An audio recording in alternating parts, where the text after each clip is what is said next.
ஒரு முக்கியமான செய்தி என்னவென்று சொன்னால், வடக்கு காசா, நார்த் காசா பகுதிகளில் மக்களுடைய நிலை எவ்வளவு அவலமான நிலையாக இருக்கிறது என்று சொன்னால், ஒருவர் 10 நாட்களுக்கு ஒரு முறைதான் குறைந்தபட்சம் குளிப்பதற்கான தண்ணீர் கிடைக்கிறது.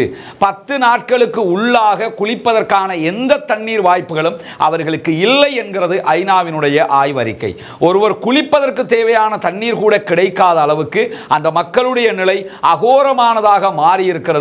யுத்தத்தினால் பாதிக்கப்பட்டு கஷ்டப்பட்டவர்கள் யுத்தத்தின் முடிவுக்கு பிறகு கூட இப்படியான அவல நிலைகளை சந்தித்துக் கொண்டிருக்கிறார்கள் என்கிற செய்திகள் இன்றைக்கு கவலையான செய்திகளாக வெளியாகி இருக்கிற அதே நேரத்தில், பாலஸ்தீனத்தை ஆளுகிற விவகாரத்தில், பாலஸ்தீனத்தினுடைய காசாவினுடைய கண்ட்ரோல் விவகாரத்தில் பாலஸ்தீன விடுதலை அமைப்பை நீங்கள் புறம் தள்ளிவிடக் கூடாது என்கிற ஒரு அறிக்கையை இன்றைக்கு அரபு நாடுகளுக்கு கோரிக்கையாக முன்வைத்திருக்கிறது பாலஸ்தீன விடுதலை இராணுவம். அது எதுக்காக அவங்க சொல்லியிருக்கிறாங்கன்னா, காசாவில் பாலஸ்தீன விடுதலை அமைப்பினுடைய அதிகாரத்தை கைவிடுவது என்பது பாலஸ்தீன மக்களை பிரதிநிதித்துவப்படுத்துவதற்காக இருக்கக்கூடிய ஒரு குழுவை நீங்கள் புறம் தள்ளுவதற்கு சமானமானது.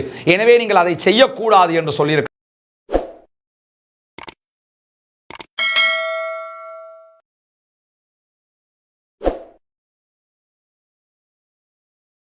அன்பிற்கினிய சகோதர சகோதரிகளே, நம் அனைவர் மீதும் ஏக இறைவனுடைய அமைதியும் கருணையும் உண்டாகட்டுமாக. அஸ்ஸலாமு அலைக்கும் வரஹ்மத்துல்லாஹி வபரகாத்துஹு. பாலஸ்தீன பெருபூமியின் காசா நிலப்பரப்பிலே சீஸ்ஃபயர், யுத்த நிறுத்த ஒப்பந்தம் ஏற்பட்டு 34வது நாளாக என்னவெல்லாம் நடக்கிறது என்கிற செய்திகளைத்தான் நாம் இன்றைக்கும் பார்க்க இருக்கிறோம். இன்றைய நாளோடு காசாவிலே யுத்தம் ஆரம்பிக்கப்பட்டு 504வது நாளாக இருக்கிறது. இந்த நிலையில தான் காசாவினுடைய அனைத்து செயல்பாடுகளும் தொடர்ந்து பரபரப்பு தொற்றிக்கொள்ளும் விதமான செயல்பாடுகளாக மாறியிருக்கிறது. நாம் வீடியோ பதிவு செய்து கொண்டிருக்கக்கூடிய இந்த தருணத்தில் சவுதி அரேபியாவினுடைய தலைநகர் ரியாதிலே அரபு நாடுகளுடைய மிக முக்கியமான 5 நாடுகள் ஒன்று சேர்ந்து காசா தொடர்பான எகிப்திய திட்டம் தொடர்பில் ஆலோசனைகளை செய்து வருகிறார்கள். அது என்ன நடக்கிறது என்கிற மேலதிக செய்திகளுக்கு செல்வதற்கு முன்பதாக இன்றைக்கு வெளியாகி இருக்கக்கூடிய ஒரு முக்கியமான செய்தி என்னவென்று சொன்னால், வடக்கு காசா, நார்த் காசா பகுதிகளில் மக்களுடைய நிலை எவ்வளவு அவலமான நிலையாக இருக்கிறது என்று சொன்னால், ஒருவர் 10 நாட்களுக்கு ஒரு முறைதான் குறைந்தபட்சம் குளிப்பதற்கான தண்ணீர் கிடைக்கிறது. 10 நாட்களுக்கு உள்ளாக குளிப்பதற்கான எந்த தண்ணீர் வாய்ப்புகளும் அவர்களுக்கு இல்லை என்கிறது ஐநாவினுடைய ஆய்வறிக்கை. ஒருவர் குளிப்பதற்கு தேவையான தண்ணீர் கூட கிடைக்காத அளவுக்கு அந்த மக்களுடைய நிலை அகோரமானதாக மாறியிருக்கிறது. யுத்தத்தினால் பாதிக்கப்பட்டு கஷ்டப்பட்டவர்கள் யுத்தத்தின் முடிவுக்கு பிறகு கூட இப்படியான அவல நிலைகளை சந்தித்துக் கொண்டிருக்கிறார்கள் என்கிற செய்திகள் இன்றைக்கு கவலையான செய்திகளாக வெளியாகி இருக்கிற அதே நேரத்தில், இன்றைய தினம் வெளியாகி இருக்கக்கூடிய மிக முக்கியமான செய்திகளில் ஒன்று என்னவென்று சொன்னால், இஸ்ரேலிய தலைநகர் டெல் அவீவ்ல இன்றைக்கு பயங்கரவாத தாக்குதல் நடத்தப்பட்டிருப்பதாக இஸ்ரேலிய ஆக்கிரமிப்பு ராணுவம் ஒரு செய்தியை வெளியிட்டிருக்கிறது. டெல் அவீவ்ல நிறுத்தி வைக்கப்பட்டிருந்த 5 பஸ்களுக்குள்ள வெடிகுண்டுகள் தாக்குதல் நடத்துவதற்காக முயற்சிகள் மேற்கொள்ளப்பட்டிருந்ததாகவும், 3 பஸ்கள் வெடித்து சிதறி இருப்பதாகவும், ஒரே நேரத்தில் 2 பஸ்கள் வெடித்து 3வது பஸ் 15 நிமிடத்திற்கு பிறகு வெடித்திருக்கிறது. மேலும் 2 பஸ்கள் வெடிப்பதற்கு முன்பதாகவே நாங்கள் பாதுகாப்பு சோதனை நடத்தி வெடிமருந்துகளை மீட்டிருக்கிறோம் என்கிற செய்திகளை இஸ்ரேலிய ஆக்கிரமிப்பு ராணுவம் வெளியிட்டிருக்கிறது. இந்த செய்திகளுக்கு பிறகு பேசியிருக்கக்கூடிய இஸ்ரேலிய பிரதமர் பெஞ்சமின் நெதன்யாகு இது பயங்கரவாத தாக்குதல் என்றும், இதற்காக திட்டமிட்டவர்களை நாங்கள் உடனடியாக நடவடிக்கை எடுப்போம் என்றும் சூளுரைத்திருப்பது மட்டுமல்லாமல், வெஸ்ட் பேங்க் பகுதிகளில் அதிகமான தேடுதல் நடவடிக்கைகளை மேற்கொள்ளுங்கள் என்று அறிவித்திருப்பதான செய்திகள் வெளியாகி இருக்கு. இப்ப நம்ம என்ன தெரிஞ்சு கொள்ள வேண்டிய விஷயம்னா, டெல் அவீவ்ல இல்ல, உலகத்தில் எங்க பயங்கரவாத தாக்குதல் நடத்தப்பட்டாலும் அது கண்டனத்திற்குரியது, சாபத்திற்குரியது. அத்தனை மக்களும் பயங்கரவாத தாக்குதல் நடத்தக்கூடியவர்களை புறக்கணிக்க வேண்டும். தீவிரவாதம் உருவாகுவதற்கு யாரும் துணை போகக்கூடாது என்பதிலே மாற்று கருத்தில்லை. ஆனால் உலகம் முழுவதும் இதை உருவாக்குவது யார்? இப்பொழுது திடீரென இந்த குண்டு தாக்குதல் நடத்தப்பட்டதனுடைய பின்னணி இவ்வளவு உலக மகா ராணுவம் என்று சொல்லக்கூடிய மொசாதினால ஏன் உடனடியாக கண்டுபிடிக்க முடியவில்லை? என்ன காரணம்? குண்டு வெடித்ததோட வெஸ்ட் பேங்க்ல தேடுதல் நடத்துங்க என்று சொல்வதற்கான அடிப்படை என்ன என்கிற கேள்விகளை சர்வதேச ஆய்வாளர்கள் பல பேரும் எழுப்பிக் கொண்டிருப்பதை நம்ம பார்க்க முடியும். நீங்க அல் ஜசீராவில் நிறைய ஆய்வாளர்களை எடுத்து இது தொடர்பாக பேசுகிறார்கள். பேசுகிற போதெல்லாம் இதே கேள்வி எழுப்பப்படுகிறது. ஏன்னா ஒருபுறம் காசாவுக்குள்ள சமாதான உடன்படிக்கை நடைமுறையில் இருக்கிறது, சமாதானம் ஸ்மூத்தா போய்கிட்டு இருக்குது, அவங்க கேப்டிவ்ஸை விடுதலை பண்ணிக்கிட்டே இருக்கிறாங்க. மீண்டும் ஒரு யுத்தத்தை தொடர முடியாத ஒரு இக்கட்டான சூழ்நிலைக்கு பெஞ்சமின் நெத்தன்யாகு தள்ளப்பட்டிருக்கிறாரு. மீண்டும் ஒரு யுத்தத்தை அவர் ஆரம்பிக்கல என்று சொன்னால் தேர்தல் நடத்துவதற்கு அவர் ஆரம்பிக்க வேண்டும். தேர்தல் நடத்தப்பட்டால் ஆட்சி கவிழ்ந்துவிடும். ஆட்சி கவிழ்ந்து விட்டால் அவருடைய விசாரணைகள் நடைமுறைக்கு வந்துவிடும். அவர் மீதான ஊழல் விசாரணை நடைமுறைக்கு வருகிற போது அவர் இந்த ராணுவத்தை தவறாக வழிநடத்தினார் என்கிற குற்றச்சாட்டும் விசாரணைக்காக வருகிற போது கண்டிப்பாக அவர் சிறை செல்ல வேண்டி வரும் என்கிற பின்னணி அடிப்படைகள் பலதும் இருக்கக்கூடிய நேரத்தில் தான் இந்த தாக்குதல் நடத்தப்பட்டிருக்கிறது. எனவே இது காசாவிலே இருக்கக்கூடிய இந்த யுத்த நிறுத்த நடைமுறையை சீர்குலைப்பதற்கான ஒரு திட்டமிட்ட சதித்திட்டமா என்கிற கேள்விகள் தான் தற்போது அல் ஜசீரா உள்ளிட்ட பல ஊடகங்களும் எழுப்பிக் கொண்டிருக்கிறது. ஓரிரு நாட்கள் பொறுத்திருந்து பார்க்கிற போது இதனுடைய பின்னணி தெரிய வரும்.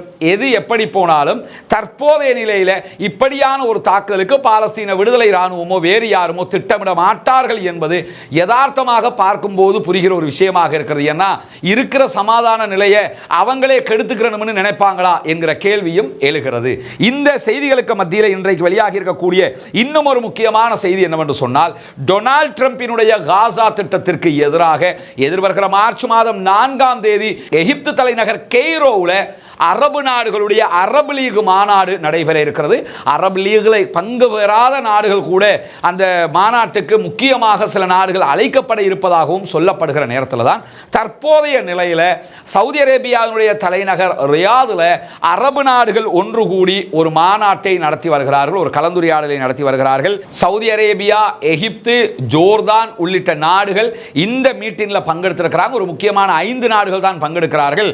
இவங்க முதல் கட்டமாக டிஸ்கஷன் முடிச்சதுக்கு பிறகு 4ஆம் தேதி மாநாட்டில் அது தொடர்பாக பெரிய கலந்துரையாடல் ஒன்றை நடத்துவதற்கு தயாராக இருக்கிறார்கள் என்கிற செய்திகள் வெளியாகி கொண்டிருக்கிறது. இப்படியான நேரத்தில் தான் பாலஸ்தீன விடுதலை அமைப்பினுடைய செய்தி தொடர்பாளர் ஒரு முக்கியமான அறிவித்தலை விடுத்திருக்கிறார். அதில் அவர் என்ன சொல்றாருன்னா, இஸ்ரேல் பாலஸ்தீன மக்களுக்கு எதிராக செய்த சர்வதேச விதிமீறல் குற்றங்களுக்கு எதிராக சர்வதேச நாடுகள் நீதி கோர வேண்டும் என்கிற கோரிக்கையை விடுத்திருக்கிறார். இப்படி செய்திகள் எல்லாம் நடைமுறையில் இருக்கிற போது இன்றைக்கு காலையிலேயே பரபரப்பாக ஆரம்பித்த ஒரு செய்தி தான், நேற்றைய தினம் பாலஸ்தீன விடுதலை இராணுவத்தினால் கையளிக்கப்பட்ட 4 பாடிகள், 4 உடல்கள்ல ஒரு உடல் சம்பந்தப்பட்ட நபருடைய உடல் அல்ல, வேறு ஒருவருடைய உடலை அவருடைய உடலாக நீங்கள் தந்திருக்கிறீர்கள் என்று சொல்லி இஸ்ரேல் அறிவித்திருந்தது. குறிப்பாக கிபுட் நிர் ஓஸ் என்கிற பகுதியினுடைய ஆளுநருடைய அறிக்கை பிரகாரம் ஷிரி பிபாஸினுடைய உடல் அதற்குள் இல்லை என்று சொல்லப்படுகிறது. ஷிரி பிபாஸ் என்கிற ஒரு பெண், அவருடைய கணவர், அவருடைய 2 குழந்தைகள், மொத்தம் 4 பேர் பணைய கைதிகளாக பிடிக்கப்பட்டிருந்தார்கள். இதிலே ஷிரி பிபாஸும் அவருடைய 3 பிள்ளைகளும் இஸ்ரேலிய வான்வழி தாக்குதலில் காசாவுக்குள் கொல்லப்பட்டு விட்டார்கள். அவருடைய கணவர் உயிர் பிழைத்திருந்தார். அவரை கடந்த முறை அவர்கள் உயிரோடு விடுதலை செய்திருக்கிறார்கள். இந்த நிலையில தான் ஷிரி பிபாஸினுடைய உடலை பரிசோதனை செய்து பார்த்ததில் DNA பிரகாரம் அது அவருடைய உடல் அல்ல, வேறு நபருடைய ஒரு உடலாக இருக்கிறது என்று சொல்லி இப்படியான வேறு நபருடைய உடலை தான் பாலஸ்தீன விடுதலை அமைப்பு இஸ்ரேலிடத்தில் கையளித்திருக்கிறது என்கிற ஒரு பாரிய குற்றச்சாட்டை இஸ்ரேல் முன்வைத்திருக்கிறது. குறிப்பாக இஸ்ரேலுடைய பிரதமர் பெஞ்சமின் நெத்தன்யாகு வெளியிட்டிருக்கக்கூடிய அறிவிப்பில் என்ன சொல்றாருன்னா, இது யுத்த நிறுத்த விதி மீறல் அப்படின்னு சொல்லியிருக்கிறது மட்டுமல்லாம இதற்கு எதிராக பாலஸ்தீன விடுதலை அமைப்பு உயர்ந்த விலை கொடுக்க வேண்டி வரும். நாங்கள் எங்களுடைய பணைய கைதிகளை உயிரோடோ அல்லது பிணமாகவோ இருக்கக்கூடிய அத்தனை பேரையுமே மீட்டெடுப்போம் என்றும் சொல்லியிருக்கிறார். உண்மை, மீட்டெடுக்கணும், உயிரோட மீட்டெடுக்கணும், இல்லாட்டி பணமாகவாது மீட்டெடுக்கணும், அதெல்லாம் ஓகே. உயர்ந்த விலை கொடுக்க வேண்டும் என்று சொல்றார்ல, இப்ப கொடுத்ததை விடவா பெரிய விலையை கொடுத்துட போறாங்க. 2வது மீட்டெடுக்க முடியும்னா யுத்தத்திலே மீட்டெடுத்திருக்கலாமா இல்லையா? இது என்னன்னா, அரசியல்வாதிகள் எப்பொழுதும் இப்படி அரசியல் தனமான சில்லறத்தனமான பேச்சுக்களை தான் பேசுவாங்க. அவர் என்ன கோட் ஷூட் போட்டு அரசியல்வாதி, அவர் எலெக்ஷனை முன்னிட்டு நான் எப்படி தெரியுமான்னு திரும்ப திரும்ப பேசிக்கிட்டு இருக்கிறாரு. அவரை லட்சணம் என்னன்னு நாட்டுக்குள்ள எல்லாருக்குமே தெரிஞ்சு போயிடுச்சு. ஒரு சமாதான உடன்படிக்கையில தான் மக்களை வெளியே எடுத்துக்கிட்டு இருக்கிறாங்க. அப்படி எடுக்கும்போது கூட தரலண்டா என்ன பண்ணுவேன் தெரியுமா, இவ்வளவு நாள் தான் அவங்க தரல, என்ன பண்ணிட்டு நீங்க ஒண்ணுமே பண்ண முடியாம போயிடுச்சுங்கிறத கூட விளங்காம அவர் இப்படியான பேச்சுக்களை பேசிக் கொண்டிருக்கக்கூடிய நேரத்தில் ஷிரி பிபாஸினுடைய உடல் தொடர்பாக பாலஸ்தீன விடுதலை இராணுவம் ஒரு முக்கியமான அறிக்கையை விடுத்திருக்கிறார்கள். அதுல அவங்க என்ன சொல்றாங்கன்னா, ஷிரி பிபாஸ் மட்டுமல்ல, நாங்க இனிமே தரக்கூடிய உடல்கள் ஜனாசாக்கள்ல கூட இப்படியான நிலை ஏற்படுவதற்கு வாய்ப்பு இருக்கிறது. ஏன் வாய்ப்பு இருக்குன்னு கேட்டா, நீங்கள் குண்டு தாக்கல் நடத்தும் போது, வான்வழி தாக்கல் நடத்தும் போது கட்டிட இடிபாடுகளுக்குள் அவர்கள் சிக்கி இருக்கிறார்கள். அவங்களோட உடல் என்று சொல்லி நாங்கள் வேறொருத்தர உடலை கூட உங்களுக்கு எடுத்து தந்திருக்கலாம். நாங்க இங்க டிஎன்ஏ பரிசோதனை நடத்துறதுக்கு அவங்களுடைய டிஎன்ஏ எங்கள்கிட்ட கிடையாது. இருந்தா தான் நாங்க அந்த பரிசோதனையை நடத்த முடியும். நாங்க இவங்களோட உடல் அனுமானிச்சு தான் உங்கள்கிட்ட தந்துக்கிட்டு இருக்கிறோம். அதே மாதிரி திரும்ப நாங்க தரக்கூடிய உடல்களையும் அது இருக்கலாம். அதனால உங்க ஆக்கல்ல உடல் உங்களுக்கு கரெக்டாவே கிடைக்கணும்னு சொன்னா முதல்ல இங்க இருக்கக்கூடிய இந்த கட்டிட இடிபாடுகளை அகற்றுவதற்கு நாங்கள் வைத்த கோரிக்கை பிரகாரம் அதிகமான புல்டோசர்களையும் அதற்குரிய தேவைப்பாடுகளையும் நிவர்த்தி செய்யுங்கள். ஷிரிபிபாஸ் மட்டுமல்ல, அத்தனை பேருடைய உடலையும் கரெக்டாகவே உங்களுக்கு தந்துடுவோம். எங்களுடைய மருத்துவமனைகளுக்கு தேவையான உபகரணங்கள் சரியாக கிடைக்கணும். கிடைச்சா தான் நாங்களே டிஎன்ஏ பண்ணி உங்களுக்கு கரெக்டாக தந்துட முடியும் என்று சொல்லி இன்றைக்கு அசால்ட் பதில் ஒன்றை அவர்கள் சொல்லி இருக்கிறார்கள். இந்த பதிலை ஏன் சொல்றாங்கன்னா யதார்த்தமாகவும் அதை சொல்லி இருக்கிறார்கள். உண்மையாகவே அங்குள்ள நிலைப்பாடு அப்படித்தான் இருக்கிறது. இடிபாடுகளுக்குள்ள ஒரு இடத்துல குண்டு தாக்குதல் நடத்தியிருப்பாங்க. அதுக்குள்ள அவங்க கேப்டிவ்ஸை வச்சிருந்திருப்பாங்க, பணைய கைதிகள் இருந்திருப்பாங்க. யார் பங்கருக்குள்ள இருந்தாங்களோ அவங்க சேஃப்டியா இருந்திருப்பாங்க. வெளியில கட்டிடங்களுக்குள்ள இருந்திருந்தாங்கன்னா கட்டிடம் ஒட்டஞ்சி சிதறி இருக்கும் போது அதுல 10 பேர் பலஸ்தீன் மக்களும் இருந்திருந்தாங்கன்னு சொன்னா அல்லது அவங்களுடைய சோல்ஜர்ஸ் இருந்திருந்தாங்கன்னா யார உடலாவது மாறி போகத்தான் செய்யும். அப்படியாக நடந்த ஒரு காரியம் தவிர இதுல நீங்க யுத்த விதி மீறல் என்றெல்லாம் சொல்லுவதற்கு ஒன்றுமில்லை. நீங்க கதறாம இருந்தாலே போதும் எல்லாம் சரியா நடக்கும் என்று சொல்லி அவர்கள் ஒரு பதிலை இன்றைக்கு கொடுத்திருக்கக்கூடிய நிலையில இன்றைக்கு அல் ஜசீராவினுடைய ஆய்வாளராக இருக்கக்கூடிய மர்வான் பிஷாரா அவர்கள் சொல்லுகிற போது உடல்கள் மாறி சென்றதிலிருந்து நம்ம என்ன புரிஞ்சுக்கிறோம்னா 15 மாத யுத்த நேரத்தில் இஸ்ரேல் எப்படியான அநியாயங்களை காசாவுக்குள் செய்திருக்கும் என்பதை புரிந்து கொள்ள முடிகிறது என்று அவர்கள் இன்றைக்கு ஒரு தகவலை வெளியிட்டிருக்கிறார்கள். அது மட்டுமல்லாமல் சற்று நேரத்துக்கு முன்பதாக பாலஸ்தீன விடுதலை இராணுவத்தைச் சேர்ந்தவர்கள் நாளைய தினம் யாருடைய உடல்கள் கொடுக்கப்பட இருக்கிறது என்கிற செய்திகளை வெளியிட்டிருக்கிறார்கள்.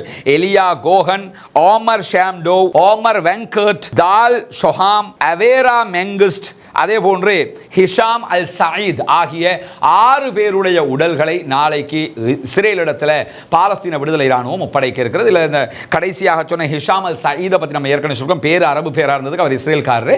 அந்த மாதிரி நிறைய பேர் அவங்க பேர் வச்சுக்கிறாங்க. அவருடைய உடலையும் நாளைக்கு அவர்கள் கொடுக்க இருக்கிறார்கள் என்கிற செய்திகளிடையே பட்டியலோடு வெளியிட்டிருக்கிறாங்க. அது மட்டும் இல்லாமல் இன்னைக்கு என்ன சொல்லியிருக்கிறாங்கன்னா, இந்த ஜனாசாக்களை வச்சுக்கிட்டு இருக்கிற வேண்டிய தேவை எங்களுக்கு கிடையாது. நீங்க வேணும்னா எங்க மக்களுடைய உடல்களை வச்சுக்கிட்டு இருக்கிறீங்க, தராம இருக்கிறீங்க. உங்க ஆக்களில் கேப்டிவ் இருந்து யாரெல்லாம் செத்து போனாங்களோ அவங்க எல்லார உடலையும் நாங்கள் தந்துருவோம். அதுக்கு எங்களுக்கு எந்த பிரச்சனையும் இல்லை, எல்லாத்தையும் எடுத்துக்கிறோங்கன்னு சொல்லி இன்றைக்கு அறிவித்திருக்கக்கூடிய நேரத்தில் தான் போருக்கு பிந்தைய காசாவினுடைய அரசாங்கம் தொடர்பாகவும் எதிர்வருகிற 4ஆம் தேதி கெய்ரோவினுடைய மாநாட்டில் பேச்சுவார்த்தை நடத்தப்படும் என்கிற ஒரு செய்திகளுக்கு மத்தியில் பாலஸ்தீனத்தை ஆளுகிற விவகாரத்தில், பாலஸ்தீனத்தினுடைய காசாவினுடைய கண்ட்ரோல் விவகாரத்தில் பாலஸ்தீன விடுதலை அமைப்பை நீங்கள் புறம் தள்ளிவிடக் கூடாது என்கிற ஒரு அறிக்கையை இன்றைக்கு அரபு நாடுகளுக்கு கோரிக்கையாக முன்வைத்திருக்கிறது பாலஸ்தீன விடுதலை இராணுவம். அது எதுக்காக அவங்க சொல்லியிருக்கிறாங்கன்னா, காசாவில் பாலஸ்தீன விடுதலை அமைப்பினுடைய அதிகாரத்தை கைவிடுவது என்பது பாலஸ்தீன மக்களை பிரதிநிதித்துவப்படுத்துவதற்காக இருக்கக்கூடிய ஒரு குழுவை நீங்கள் புறம் தள்ளுவதற்கு சமானமானது. எனவே நீங்கள் அதை செய்யக்கூடாது என்று சொல்லியிருக்கிறார். இது எதுக்காக சொல்றாங்கன்னு கேட்டா, அரபு லீகினுடைய உதவி செயலாளர் ஹிஷாம் ஜக்கி அவர்கள் பேசுகிற போது என்ன சொல்லியிருந்தார் சொன்னா, பாலஸ்டைன் விடுதலை ராணுவம் காசாவுக்குள்ள இல்லாம இருந்தா மட்டும்தான் டொனால்ட் ட்ரம்பினுடைய பிரச்சனைக்கு தீர்வு காண முடியும் அப்படின்னு சொல்லியிருக்கிறார். ட்ரம்ப் இந்த ட்ரம்ப் கார்டை போட்டதே அதுக்கு தான். எதுக்குன்னு சொன்னா, காசாவை நாங்க எடுக்க போறோம்னு சொன்னா, நான் எடுக்கலன்னா அங்க பாலஸ்தீன விடுதலை ராணுவம் இருக்கக்கூடாது. ஏன்னா யுத்தம் பண்ணி அவங்களை அழிக்க முடியல, அவங்களை இப்படியாவது ஓரம் கட்டணும். அரபு நாடுலாம் சேர்ந்து அவங்களை சைலண்ட் பண்ண சொல்லுங்க, ஆயுதத்தெல்லாம் வைக்க சொல்லுங்க, வச்சுட்டா நாங்கள் சும்மா இருந்துருவோம். இந்த ட்ரம்ப் கார்டை அவர் போட்டதே அதுக்கு தான். அதை இன்றைக்கு அரபு லீகினுடைய உதவி செயலாளர் சொல்லியிருக்கக்கூடிய நிலையில தான் அவருக்கு காரண காரியத்தோட பதிலளித்திருக்கிறது பாலஸ்தீன விடுதலை ராணுவம். அதில் அவங்க என்ன சொல்றாங்கன்னா, காசா பகுதியை நிர்வாகம் செய்யறது, ஆட்சி செய்யறது, இந்த நிர்வாக அணுகுமுறைகளை வகுக்கிறது எல்லாமே நெகிழ்வு தன்மையோட நடக்கணும்னு நாங்கள் அதுக்கு ரெடியா இருக்கிறோம். நீங்க ஜனாதிபதியா ஒரு பொதுவான ஒரு ஆளை கொண்டு போட போறீங்களா, தாராளமா போட்டுக்கிறீங்க, அதுல எங்களுக்கு எந்த பிரச்சனையும் கிடையாது. ஆனா ராணுவ கண்ட்ரோலை மட்டும் எங்களுக்கு விட்டு கொடுக்க முடியாது. அப்படி விட்டு கொடுத்துட்டோம்னாலே நினைச்ச நேரம் இஸ்ரேல் நம்மளை அழிச்சிட்டு போயிடுவான். அதுக்கு நாங்க ஒன்றும் பண்ண முடியாது. அதே மாதிரி நாங்க எகிப்தில் இருக்கக்கூடிய எங்களுடைய சகோதரர்களுக்கு ஒரு புதிய அரசாங்கத்தை உருவாக்குறதுக்கு கூட நாங்க தயாரா இருக்கிறோம். அதுல அவங்க தெளிவா சொல்றாங்க என்னன்னா, ஆட்சியில ஜனாதிபதி, பிரதமர் என்று நீங்க புதிய ஆக்களை போட போறீங்களா, தாராளமா போடுங்க. ஆனா ராணுவ கட்டமைப்பை மட்டும் நாங்கள் விட்டு தர மாட்டோம் என்பதில் மிக தெளிவாக இருக்கிறோம். பாலஸ்தீன மக்களுடைய உச்ச நலன் தான் எங்களுடைய நலனாக இருக்கிறது. அதற்காக வேண்டித்தான் இவ்வளவு நாளும் நாங்கள் போராடி இருக்கிறோம். எனவே அரபு லீகினுடைய நாடுகள் அத்தனையும் பாலஸ்தீன விடுதலை இராணுவத்தை ஆதரிக்க வேண்டும், அங்கீகரிக்க வேண்டும், அவர்களுக்கான ஒத்துழைப்பை கொடுக்க வேண்டும். அது மட்டுமல்லாமல் அரபு தேசிய பாதுகாப்பு அமைப்பை அச்சுறுத்தக்கூடிய எந்த ஒரு திட்டங்களையும் செயல்படுத்துவதற்கு அனுமதித்து விடாதீர்கள். அரபு நாடுகளுடைய நலன்களுக்கு எதிராக அமெரிக்கா இல்லை எவன் பேசினாலும் அதற்கு வழி வச்சிடாதீங்க, அது மொத்த நம்முடைய அரபு தேசத்தையும் நாசமாக்கிவிடும் என்றும் அவர்கள் இன்றைக்கு சொல்லியிருக்கக்கூடிய நேரத்தில் ரியாதில் அரபு தலைவர்களுடைய சந்திப்பில் இருந்து என்ன எதிர்பார்க்கலாம் என்கிற செய்திகள் வெளியாகி இருக்கிறது. உண்மையில் அவங்க என்ன பேசி முடிச்சிட்டாங்கிறது வரல, என்ன எல்லாம் பேசலாம் என்பது இன்றைக்கு வெளியாகி இருக்கிறது. அதில் நிகழ்ச்சி நல்ல முதலாவது இருக்கக்கூடிய ஒரு விஷயம் தான் காசாவை மீள் கட்டுமானம் செய்வது. அதை பற்றி அவங்க பேச போறாங்க. அது மட்டும் இல்லாமல் இதில் ஜிசிசியினுடைய கல்ஃப் கண்ட்ரிஸ் இருக்கிறாங்களா இல்லையா, அவர்களுடைய தலைவர்கள் பல பில்லியன் கணக்கான டாலர்களை முதலீடு செய்வதற்கு கொண்டு வந்து கொட்டுவதற்கு கண்டிப்பாக பேச்சுவார்த்தை நடத்துவார்கள் என்பதிலும் எந்த விதமான மாற்றமும் இல்லை. இங்கே என்ன கவனிக்கணும்னு கேட்டால், பாலஸ்தீன் ராணுவ சிஸ்டத்துக்குள்ளே இருக்கக்கூடிய பாலஸ்தீன சுதந்திர போராளிகள் நீங்கள் ஆட்சியில் இருக்கக்கூடாது என்று ஏன் இவங்க சொல்கிறாங்கன்னு சொன்னால், காசாவுக்கான உதவிகளை மொத்தமாக அரபு நாடுகளே கொடுக்க வேண்டி வந்துடும். பலஸ்டைன் விடுதலை போராளிகள் காசாவில் ஆட்சியில் இருந்தாங்கன்னு சொன்னால் யூரோப் கண்ட்ரியோ அமெரிக்காவோ உதவி செய்ய மாட்டாங்க. அதனால் முழு உதவியையும் அரபு நாடுகள் செய்ய வேண்டி வரும். அந்த பாரம் தமக்கு வந்துவிடும் என்பதற்காகத்தான் இந்த வேலையை பார்க்குறாங்க. ஆனால் என்ன புரிஞ்சுக்கிறோம்னா, அரபு நாடுகள் நினைச்சாங்கன்னா இது அசால்ட் விஷயம். மொத்த காசாவுக்கான செலவு எவ்வளோ தேவைப்படுதுன்னா 55 பில்லியன் யூஎஸ்டி தான் தேவைப்படுது. இந்த 55 பில்லியன் யூஎஸ்டியை பொறுத்தவரையில் அரபு நாடுகள் சவுதி அரேபியாவுடைய 2020ஆம் ஆண்டில் கச்சா எண்ணெய் விற்பனையில் மட்டும் 105 பில்லியன் யூஎஸ்டிகளை சவுதி அரேபியா சம்பாதிச்சிருக்குது. கத்தார் மாதிரி நாடுகள் எல்லாம் கணக்கு இல்லாமல் பில்லியன் கணக்கில் உழைக்கக்கூடிய நாடுகளாக இருக்குது. அரபு நாடுகளுக்கு இதெல்லாம் வந்து சில்லற காசு, மிட்டாய் சாப்பிட்ற காசு. இது ஒரு மேட்ரா? இதுக்காக வேண்டி காசா விட்டு கொடுத்துடலாமா என்று யோசித்தால் கண்டிப்பாக இதற்கு மாற்றம் வந்துவிடும். எனவே பில்லியன் கணக்கான டாலர்களை இதற்கு அவர்கள் கொடுப்பதற்கான வாய்ப்புகள் இருக்கிறது என்று சொல்லப்படுகிறது.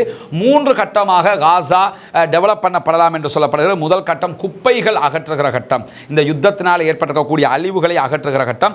2ஆம் கட்டம் மக்கள் பாதுகாப்பாக வாழ்வதற்கான சில இடங்களை தேர்ந்தெடுக்கக்கூடிய ஒரு கட்டம். 3ஆம் கட்டம் புனரமைப்பு திட்டத்தினுடைய மொத்த தொடக்கம், காசாவை திருப்பி ரீபில்டு பண்ணுவதற்கான மொத்த தொடக்கமாக இருக்க போகிறது என்பதுதான் இதில் இருக்கக்கூடிய முக்கிய அம்சம். இதைத்தான் அவர்கள் சவுதி அரேபியாவினுடைய தலைநகர் ரியாதிலே விரிவாக பேசுவதற்கான வாய்ப்பு இருக்கிறது என்று சொல்லப்படுகிறது. இது எப்படி போனாலும் அவர்களுடைய பேச்சுவார்த்தைகளுக்கு பிறகு வரக்கூடிய செய்திகளை தனியாக நாம் பார்க்கத்தான் இருக்கிறோம். இப்படியான நேரத்தில் தான் இன்றைய தினம் மஸ்ஜிதுல் அக்ஸாவுக்கு தொழுகைக்கு சென்றவர்களை தொலைவிடாமல் தடுத்து தாக்குதல்களில் ஈடுபட்டிருக்கிறது இஸ்ரேலிய ஆக்கிரமிப்பு இராணுவம் என்கிற செய்திகளும் வெளியாகி இருக்கிறது. அதையும் மீறி சுமார் 72,000க்கு மேற்பட்டவர்கள் இன்றைய தினம் ஜுமா தொழுகையிலே புனிதமிக்க மஸ்ஜிதுல் அக்ஸாவிலே பங்கெடுத்திருக்கிறார்கள் என்கிற மகிழ்ச்சிகரமான செய்திகளும் வெளியாகி இருக்கிறது. வல்ல ரஹ்மான் மட்டும்தான் புனிதமிக்க மஸ்ஜிதுல் அக்ஸாவையும் அதை சுற்றி இருக்கக்கூடிய வளாகங்களையும் பொதுமக்களையும் காசாவினுடைய அப்பாவிகளையும் பாதுகாக்க வேண்டும் என்று அல்லாஹ்விடத்திலே பிரார்த்தனை செய்ய மறந்து விடாதீர்கள். தொடர்ந்தும் பாலஸ்தீன மக்களுக்காக துஆ செய்கிற அதே நேரம் பாலஸ்தீன மக்களுக்காக ஜனநாயக ரீதியாகவும் குரல் கொடுப்போமாக. உண்மை செய்திகளை உடனுக்குடன் அறிந்து கொள்ள ரஸ்மின் எம்ஐஎஸ்சி நியூஸ் என்கிற நம்முடைய சேனலையும், ரஸ்மின் எம்ஐஎஸ்சி அப்டேட்ஸ் என்கிற நம்முடைய அடுத்த மற்ற சேனலையும் சப்ஸ்கிரைப் செய்யாத சகோதரர்கள் உடனடியாக சப்ஸ்கிரைப் செய்து இணைந்து கொள்ளுங்கள். வாஹ்ரதவானா அல்ஹம்துலில்லாஹி ரப்பில் ஆலமீன்.